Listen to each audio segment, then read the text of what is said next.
Good morning all of you.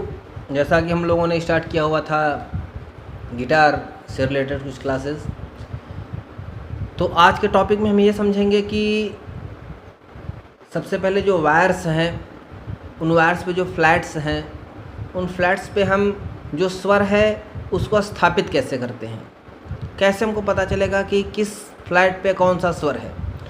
तो हम देखते हैं कि 6 वायर होते हैं, 1 2 3 4 5 और 6, ये 6 वायर होते हैं हमारे। हम ये भी जानते हैं कि पहला वायर हमारा ई होता है, ई फॉर एलिफेंट। दूसरा हमारा बी फॉर होता है बॉय। तीसरा होता है जी फॉर गन। उसके बाद होता है डी फॉर डॉग। उसके बाद होता है ए फॉर एप्पल। और लास्ट में फिर हमारा आता है ई। ये हमारे स्वर होते हैं। अब आपने गिटार में देखा होगा कि ये जो वायर्स होते हैं, इन वायर्स के पास, जस्ट ए मिनट, जब आप गिटार की संरचना को देखेंगे तो आपको लगेगा कि यहाँ पे एक नेक होता है और इस नेक के बाद यहाँ पे फ्लैट्स होते हैं। ये आपका पहला, ये एक मेटल का बना हुआ, पीतल का बना हुआ एक लगा होता है। ये दूसरा हो गया, ये तीसरा हो गया, ये चौथा हो गया। इस तरह से बटा हुआ रहता है हर गिटार में, आप इस चीज़ को देखेंगे।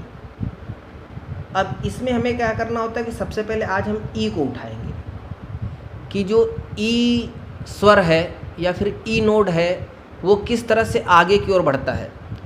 तो जैसे कि स्वर को सबसे पहले हम समझ लेते हैं कि स्वर मल्लिका इसमें जो होती है वह क्या होती है। सबसे पहले होता है सी, फिर होता है सी शार्प, फिर होता है डी, फिर होता है डी शार्प, फिर होता है ई, फिर होता है एफ, उसके बाद होता है एफ शार्प, फिर होता है जी, फिर जी शार्प, फिर होता है ए के बाद कुछ जगह ए शार्प भी बोलते हैं और बी फ्लैट भी बोलते हैं। तो चलिए हम इसको ए शार्प बोल लेते हैं, ठीक है। उसके बाद आता है बी और उसके बाद आता है सी। कहीं कहीं इस ए शार्प को हम बी फ्लैट भी बोल देते हैं, तो वहाँ पे बी फ्लैट हो जाता है और ये बी हो जाता है, ठीक है। तो अब हमने देखा कि हमारी पहली स्वर मल्लिका क्या है, ई है। और इसका सप्तक पूरा कब होगा, जब हम दोबारा ई तक पहुँचेंगे। तो हम यहाँ से इसको स्टार्ट कर रहे हैं। कहाँ से स्टार्ट कर रहे हैं, ई से।